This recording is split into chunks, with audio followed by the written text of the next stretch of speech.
নমস্কার বন্ধুরা, সোনার সংসার থেকে চলে এসেছি আজকে আবার একটা ইটিং শো নিয়ে। ইটিং শো বললেই কিন্তু প্রথমেই যেটা হচ্ছে ইলিশ মাছ ভাজা। সবারই আশা করি ইলিশ মাছ খেতে খুব ভালো লাগে। আর তার সঙ্গে হচ্ছে এই যে ইলিশ মাছের তেল। আমি তেলটা একটুখানি দিয়ে নিলাম ভাতের মধ্যে। তারপরে কদিন ধরে যা মুষলধারা বৃষ্টি আর বর্ষায় ইলিশ মাছ না হলে হয় না। শ্রাবণ মাসে আমরা খুব উপোস ছিলাম, তো তখন আর মাছ খাওয়া হয়নি। তো ইলিশ মাছটা এবারে খুব কমই এসছে। তো আজকে রোববার যেহেতু, তাই ভাবলাম যে ইলিশ মাছটাই নিয়ে আসি। আর আমাদের বাড়িতে মানে ইলিশ মাছ হচ্ছে মানে কি বলবো 12 মাস চলে। আর ইলিশ মাছের ও আবার একটু লেজা ভর্তা খেতে খুব ভালোবাসে, যেটা আমি একদিন বানাবো। আজকে ভাবলাম অনেকদিন পর ইলিশ মাছ এসছে, তাই ওই একটু আবার মাছ ভাজার হচ্ছে খুব মানে কি বলবো মানে প্রাণন্ত, সেটা কাতলা মাছ হোক রুই মাছ হোক। আর ইলিশ ভাজা হলেই আর কিছু লাগে না। ইলিশ মাছ ভাজা মানে যে তেলটা দিয়ে, সর্ষের তেলটা দিয়ে মাছ ভাজা হয়, সেই তেলটা, কাঁচা লঙ্কা, একটু একটা পেঁয়াজ আর মাছ, যথেষ্ট। এরপর বন্ধুরা এখানে একটা কাঁচা লঙ্কা নিয়ে নিয়েছি, আর একটু সামান্য নুন দিয়ে নেবো।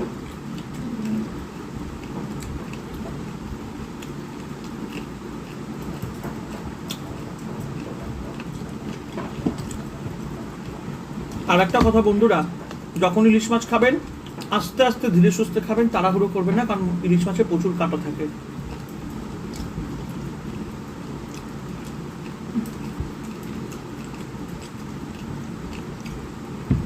ইলিশ মাছের তেল দিয়ে অর্ধেক ভাত খাওয়া হয়ে যাচ্ছে। আর এখন এখানে আছে ইলিশ মাছের মাথা দিয়ে, ইলিশ মাছের মাথা, বেগুন আর কুমড়ো দিয়ে একটা আমাদের তেল চচ্চড়ি হয়। ইলিশ মাছের যে তেল যেগুলো বেরোয় দারুণ টেস্ট হয়। এটা কালো জিরে দেওয়া হয় আর শুকনো লঙ্কা, একটু কাঁচা লঙ্কা, আর কিচ্ছু না। আর রেসিপিটার মধ্যে দেওয়া থাকে হলুদ গুঁড়ো, জিরে গুঁড়ো, আর আপনার একটু সামান্য আদা গুঁড়ো আর গরম মশলা, ব্যাস।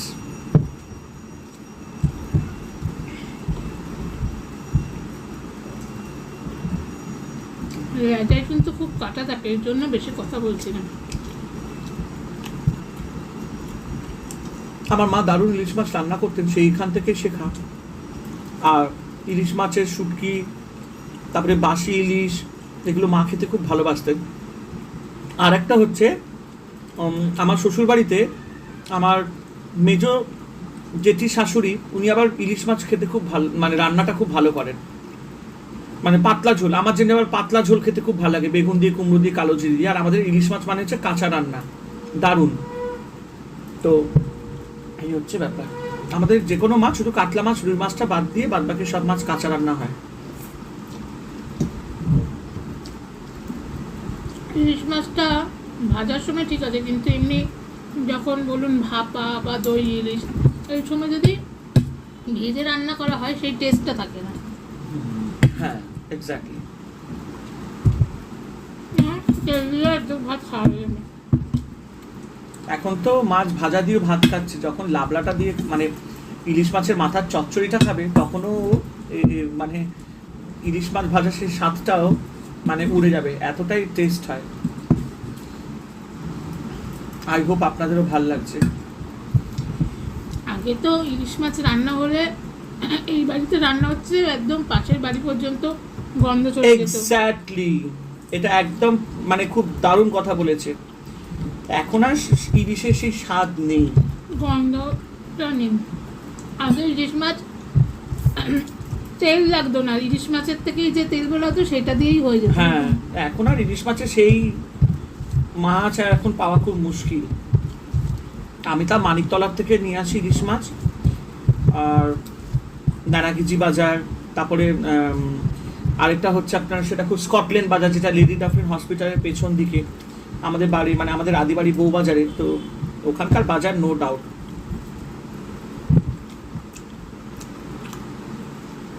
আর বাঙালিদের দেখবেন ইলিশ মাছ হলে আর কিছু লাগে না। ইলিশ মাছ রান্না করা খুবই সহজ, খুব তাড়াতাড়ি সময়ের মধ্যে হয়ে যায়। পরিমাণগুলো যদি ঠিকঠাক থাকে।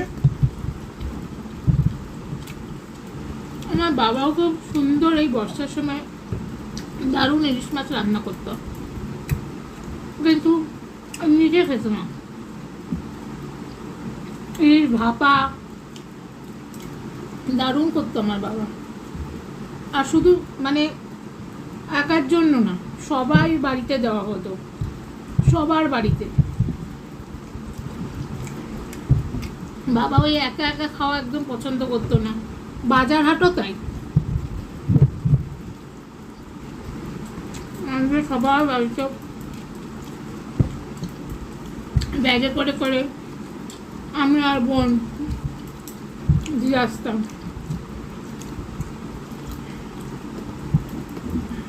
এই বৃষ্টির দিনে তো পরের দিন বাবা খিচুড়ি করবে, খিচুড়ি বলো, তারপরে নানা ধরনের আইটেম।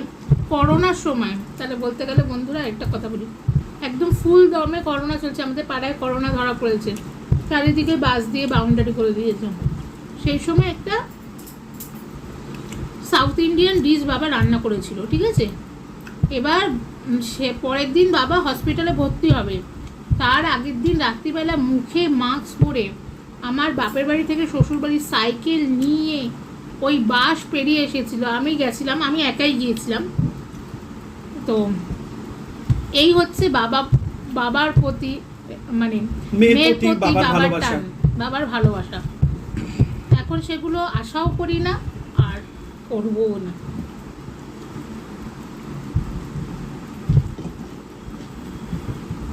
হ্যাঁ, তবে এখনো ভালোবাসার মানুষ আমার আছে, তারা তাদের জীবন দিয়ে ভালোবাসে, সেটা আমি জীবনেও ভুলতে পারবো না। তারা এখনো পর্যন্ত আমার জন্য ভালোবেসে যাচ্ছে, ঈশ্বরের আশীর্বাদ আপনারা আছেন।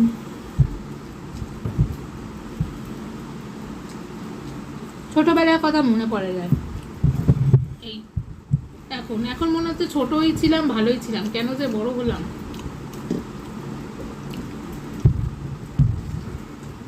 ইলিশ মাছটা এত বড়, আমার কোনো ভাজা মাছই খাওয়া হয়নি।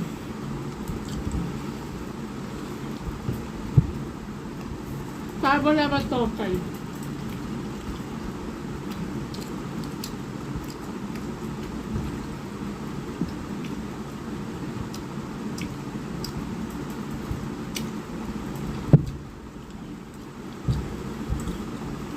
আগে তো আমাদের রান্নাঘর নিচে ছিল, মানে আমি বাপের বাড়ির কথা বলছি, বৃষ্টির দিনে আমাদের উঠোনের সামনে পুরো জল হয়ে যেত।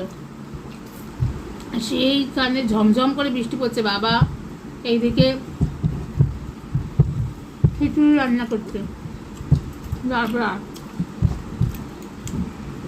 বাবা হচ্ছে খিচুড়ি দারুণ।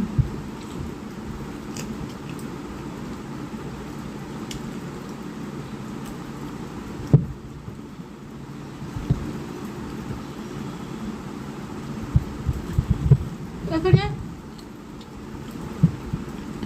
আমার শাশুড়ি মাও খুব সুন্দর রান্না করতো, ওনার হাতের রান্না খুব সুন্দর। তারপরে অনেক ভাজাভুজি বড়া টাইপের উনি করতেন একটু ডালের সাথে। তারপরে আপনার খোসা দিয়ে একটা তরকারি করতেন, সব রকম দিয়ে বেশ বাটাটা দিয়ে, সর্ষে বাটা দিয়ে দারুণ হতো ওই তরকারিটা, শাশুড়ি মা করতেন। রুটি দিয়ে খুব ভালো লাগতো। আর মায়ের হচ্ছে মানে শাশুড়ি মায়ের, আমার বাবারও চাটনি মাস্ট, চাটনি একটু থাকতে হবে শেষে।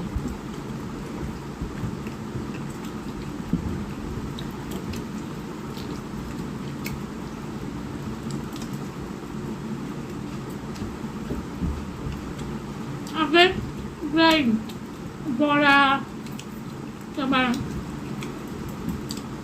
অনেক কিছু মানে শাশুড়ি মা থাকাকালীন এই ডালের সাথে উনি বড়া ফড়া রান্না করবেন। আমি বসে বসে ওনার রান্না দেখতাম, আমাকে বলতো তুমি আমার রান্নাগুলো দেখো, পরবর্তীকালে তুমি যেন ঠিকঠাকভাবে করতে পারো। যখন আমি রান্না বান্না করতে পারবো না, তুমি সেইগুলো দেখে নাও। আমি বসে থাকতাম চেয়ারে, দেখতাম কিসের পর কী দিত না দিত। আবার নুন ঝাল সেগুলো আমাকে দিয়ে টেস্ট করাতো, মানে ঝোল কেমন হয়েছে বা কতটা নুন টুন লাগবে সেগুলো আমি আবার দেখে দিতাম। এইভাবেই কাটতাম। আমার শ্বশুর বাড়ি থেকে আমার মা আবার শুধু ওর বাবার হাতের রান্নাই খাবে। ওর বাপের বাড়ি থেকে খাবার আসতো, অনেকে রান্না করতো, বুঝে যেত কি, তাই না?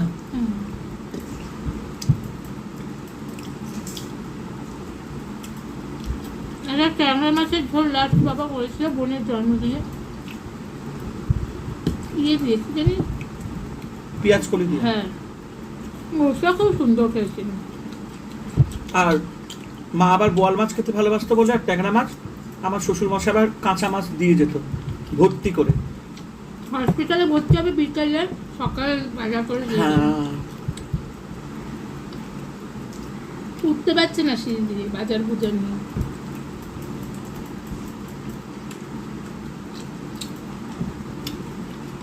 আসলে আমরা খুব একা থাকি তো, মা আর আমি, আর ও থাকে, জয়েন্ট ফ্যামিলি নেই।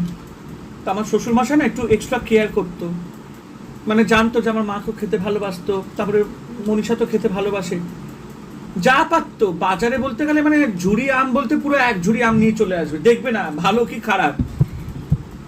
আলু কত কেজি যেন, 10 কেজির মতন আলুর একটা বস্তা এনে দিয়ে গেল।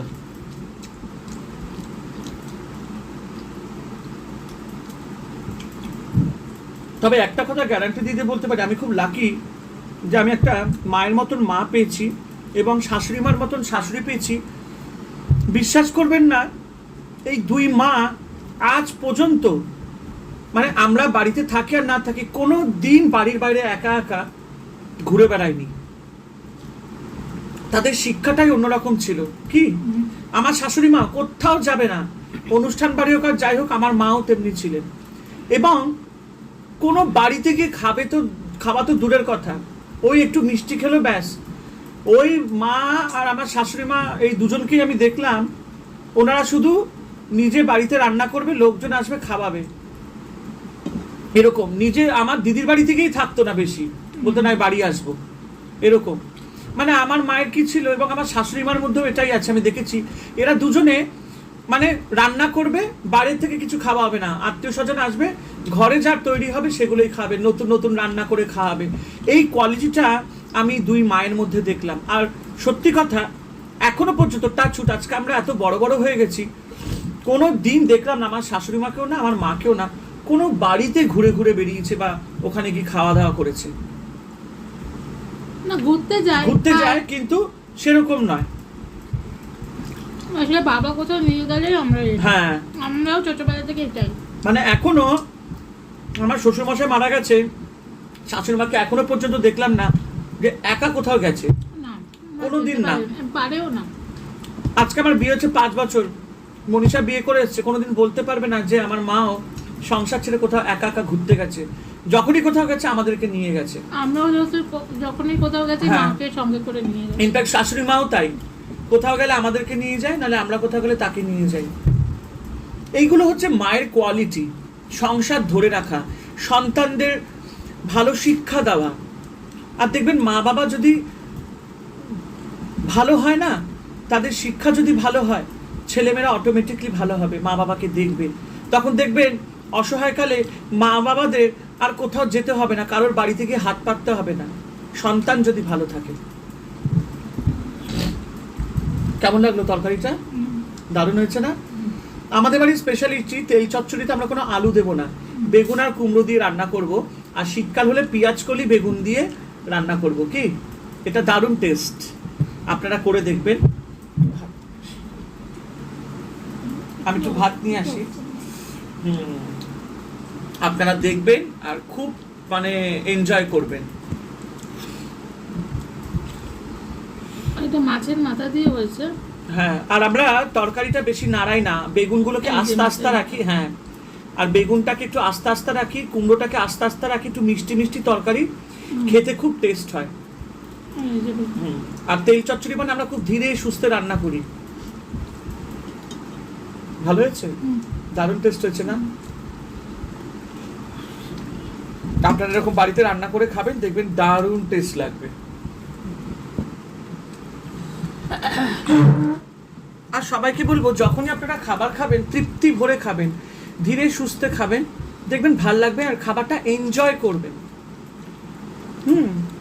এই যে আমাদের বাড়িতে একটু তরকারি হয় মিষ্টি মিষ্টি, আমাদের খুব ভালো লাগে, আবার অনেকের ভালো নাই লাগতে পারে, ঠিক আছে? তো এই হচ্ছে, যেরকমই রান্না হোক কিন্তু খাবেন মন ভরে, একদম আনন্দে, তাহলে দেবেন আপনার খেতেও ভালো লাগবে আর আপনার মানে খাওয়াটাও বেশ ভালো লাগবে, এই হচ্ছে ব্যাপার।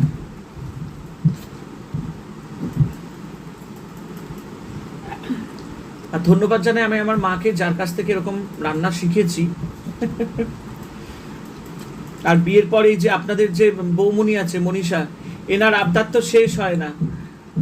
মাছ আনলেই মাছ ভাজতে হবে, তেল চচ্চড়ি মাথা দিয়ে, ওনার মাথা, মাছের মাথা আর মাছ ভাজা, এই দুটো হচ্ছে ওর প্রাণ।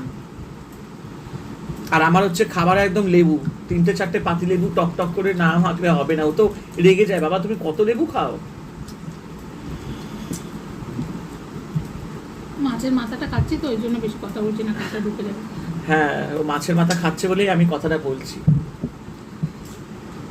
তবে এই ইলিশ মাছ আমি রান্না করি তো, যে কোনো মাছটা মায়ের কথা মনে পড়ে যায়। ও মাঝে মধ্যে বলে যে এখন আমার হাতের রান্নাটা আমার মায়ের মতন হয়ে গেছে পুরো এক্স্যাক্টলি। একটু ভিডিওটা বড় হয়ে যাবে, একটু দেখবেন সবাই। হ্যাঁ হ্যাঁ, যত বড় হবে তত ভালো, নানান রকম গল্প, নানান রকম টপিকস নিয়ে আলোচনা তো করা উচিত। আমার আবার ছোট ভিডিও একদম ভাল লাগে না, যতক্ষণ খাবো ততক্ষণ গল্প করব।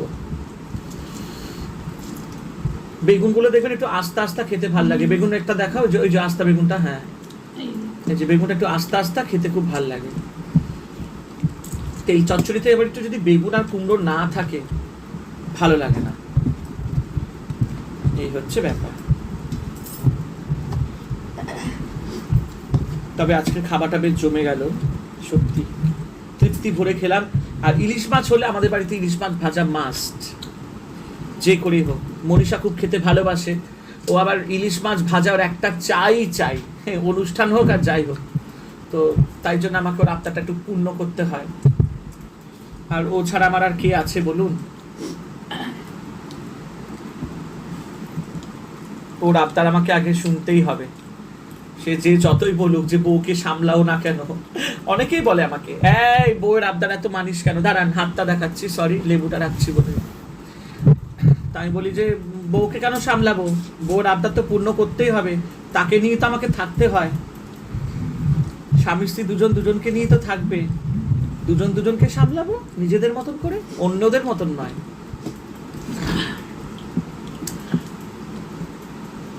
আজকে বৃষ্টিটাও হয়েছে না, আরো ভাল লাগছে, কদিন ঠান্ডা ঠান্ডা বেশ ভালো লাগে। এবারে পুজোর পর দেখবেন একটা বেশ ঠান্ডাটা ভালোই পড়বে। একটু দেবো তরকারি? না না বাবা, পেট ফেটে যাবে।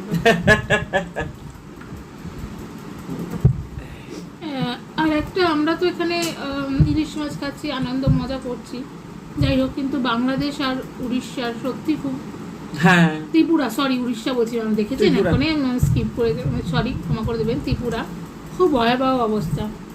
ঈশ্বর করুক ওনাদের তাড়াতাড়ি ঠিক হয়ে যায় সব কিছু। ঈশ্বরের কাছে প্রার্থনা করি সেখানকার সমস্ত সমস্যা যাতে ঠিকঠাক মিটে যায়, সবাই যাতে ভালোভাবে থাকতে পারে, বন্যার জলগুলো যাতে ক্লিয়ার হয়ে যায়, এবং যে যার বাড়িতে আবার যাতে ফিরে যায়। অনেকেই ঘর ছাড়া হয়েছে, ঈশ্বরের কাছে প্রার্থনা করি তারা যাতে ভালো থাকে, সুস্থ থাকে, তারা যাতে মানে একটা নতুন ঘর যাতে আবার পায়। কারণ জানি একটা ঘর ভেঙে যাওয়া বা একটা ঘর ভেসে যাওয়া বন্যায়, এটা সত্যি খুব কষ্টকর। মানুষ তার মাথার ঘাম পায়ে ফেলে সারা জীবন খাটাখাটনি করে একটা ঘর তৈরি করে যাতে তার পরিবারকে নিয়ে এক ছাদের তলায় থাকতে পারে, আর সেই ঘর যদি ভেঙে যায় সেটা কিছু বলার থাকে না। তাই ঈশ্বরের কাছে, উপরওয়ালার কাছে প্রার্থনা করি তারা যাতে সুস্থ থাকে, ভালো থাকে। মাঝে মধ্যে মনটা খুব খারাপ হয়। মাছ দেবো? হ্যাঁ, তো এই দেখুন, এই এক কড়াই, এই দেখুন সর্ষে ইলিশ। থালাটা একটু ছোট্ট দেখে দাও। কেন ছোট্ট দেখে? না বাবা, আর পাচ্ছি না। তো পিসটা দেখুন, একদম দই ইলিশ। এর আবার দই ইলিশ খুব পছন্দ। একটা কাঁচা লঙ্কা দিয়ে দাও। আর না না না, আমি আর খেতে পারবো না। এই মাছটা ভেঙে না, গেছে। আর পারবো না গো। আচ্ছা আচ্ছা, বাবারে, পেট ফেটে যাবে এবার। একটা কাঁচা লঙ্কা দিয়ে দাও। হ্যাঁ দিয়েছি কাঁচা লঙ্কা। দিয়েছো? দেখো দিয়েছি, পেয়েছো? ঠিক আছে, হ্যাঁ। একটু ঝোল দিই, হ্যাঁ। তুমি তো আবার সর্ষে ঝোল খেতে ব্যাস, খুব ব্যাস, ভালোবাসো। আর লাগবে না।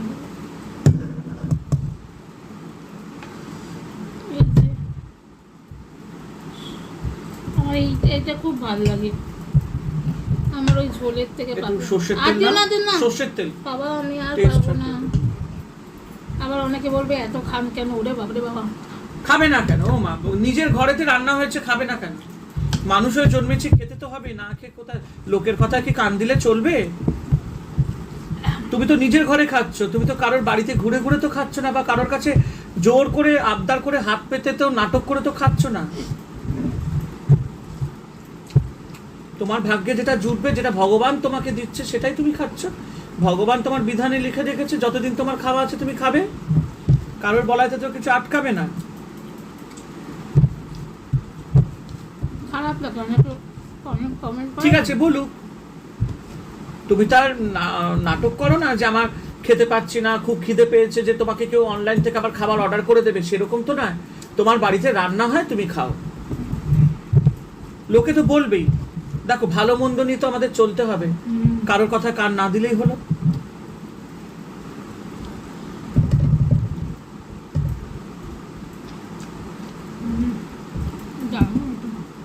তাহলে আরেক পিস চলুন। না না না না না।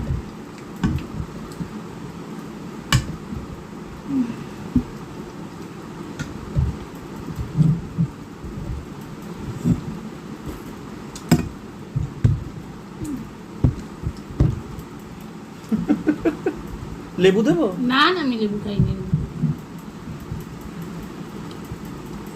এই যে খাচ্ছি। দারুণ হচ্ছে। হ্যাঁ। কালো জিরে দিয়ে দই ইলিশ আর কাঁচা লঙ্কার কিচ্ছু নেই।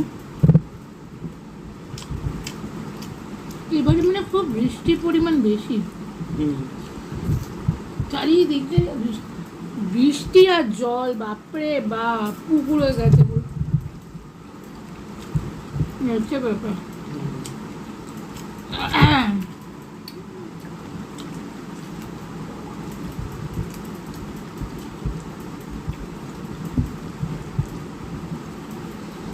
আমাদের সব কিছু একটু ঠিকঠাক হয়ে যাক, একদিন একটু আমরা একটু কোথা থেকে, কারণ এই আর বেরানো হয়নি, কোথা থেকে একটু আমরা সবাই মিলে একটু যাব ঘুরতে।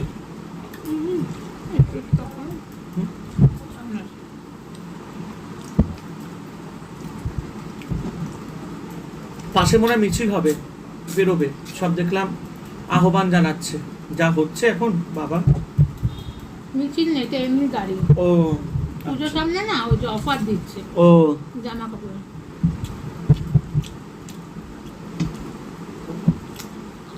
এবারে না বিশ্বাস করো বন্ধুরা, আমাদের বাড়িতে পুজো হবে কিন্তু কোনো আমেজ নেই। প্রত্যেক বছরই যেটা এই সময় বলো, পুজো পুজো একটা ভাব থাকে, ঢাকের না রম রম একটা, হ্যাঁ একটু পুরো নিস্তব্ধ, মানে থমথমে, প্যান্ডেলই দেখতে পাচ্ছি না, পুরো মানে থমথমে পরিবেশ। সত্যি যেটা ঘটে গেছে, এবারে পুজো মনে হয় সেরকম জমজমাট হবে না। কি করে হবে বলো, এখনো পর্যন্ত বিচার পাইনি। সত্যি খুব ভয় লাগে আমাদের রাস্তাঘাটে বেরোতে। এটাই কলিযুগ, মানুষের সাথে কত অন্যায় হচ্ছে কিন্তু বিচার ঠিক মতো হয় না। কলকি অবতার খুব তাড়াতাড়ি জন্ম নেবে আমার যা মনে হচ্ছে। বইটা যা দেখে এসেছিলাম না, দুর্ধর্ষ বাবা, অন্যায় অবিচারের প্রতীক। তবে একটা কথা আছে জানেন তো, খেতে খেতেই আমরা বলছি, যে যেরকম কর্ম করবে তাকে একদিন সেই কর্মের ফল ভোগ করতেই হবে, এটা বিধাতার লেখা। এটা বইতেও লেখা। আপনি একটা কুকর্ম করে তারপরে আপনি লোকের কাছে ক্ষমা চেয়ে ভালো সাজবেন, জীবনেও আপনার সেই ক্ষমা পূর্ণ হবে না, শাস্তি তো আপনাকে ভোগ করতেই হবে। ভগবান আছেন, ভগবানের মার এমন না আপনি কোথাও লুকিয়ে থাকতে পারবেন না। হয়তো আইনের আওতায় আসবে না, কিন্তু ওরা নিজেরা ভেতরে ভেতরে ধ্বংসাবে। এটা হবেই। আমি শুধু মা বাবাটার কথা ভাবি, সত্যি খুব কষ্ট।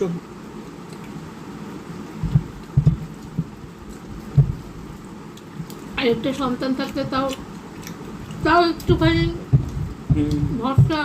একদম এখন সবার ঘরেই একটা করে সন্তান। সেটাই। আগেকার দিনে যেমন আমাদের ঠাকুমা দাদুদের 4-5টা করে, তোমরা 3 ভাই বোন, আগেকার দিনে 3-4 জন হতে, কিন্তু এখন সবাই একটা করেই সবার। জিনিসপত্রের যা দাম, আগে তো এরকম ছিল না। না, মানুষের চাহিদাও তো বাড়ছে না। চাহিদা কি কম নাকি? এটা চাই, ওটা চাই, এটা খাবো, ওটা খাবো। আগে 3-4 জনে নিয়েও হয়ে যেত সংসার। এখন আর মানুষ অল্পতে সন্তুষ্ট হয় না। এই কথাই সত্য। দিলে ভালো, না দিলে খারাপ। আপনি যতদিন দেবেন, যতদিন মাথার উপরে তুলে রাখবেন, ততদিন সেই মানুষ আপনাকে ভালোবাসবে। আর যেদিনকে আপনার সামর্থ্য হবে না দেওয়ার, সেদিনকেই সেই মানুষ আপনার পেছন পেছন ছুরি ভুগবে। আপনার ঘরে বসেই খাবে, কিন্তু আপনার পেছন পেছন কনস্পিরেসি করবে। মানুষের নীতিটাই এখন এরকম হয়ে গেছে। তবে জানেন তো, সেসব মানুষ ভালো থাকে না, দুর্যোগে ভোগে তারা ভেতর ভেতর। আজ পর্যন্ত কেউ কারোর ক্ষতি করে শান্তিতে থাকতে পারেনি।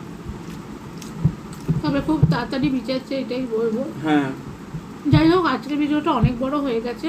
ভিডিওটা ভালো লেগে থাকলে অবশ্যই লাইক কমেন্ট করে দিও। নতুন বন্ধুরা আমার চ্যানেলটিকে সাবস্ক্রাইব করে দিয়ে বেল নোটিফিকেশনটি অন করে দিও। সোনার সংসারকে সবাই ভালোবাসা দিও। সবাই ভালো থেকো, সুস্থ থেকো।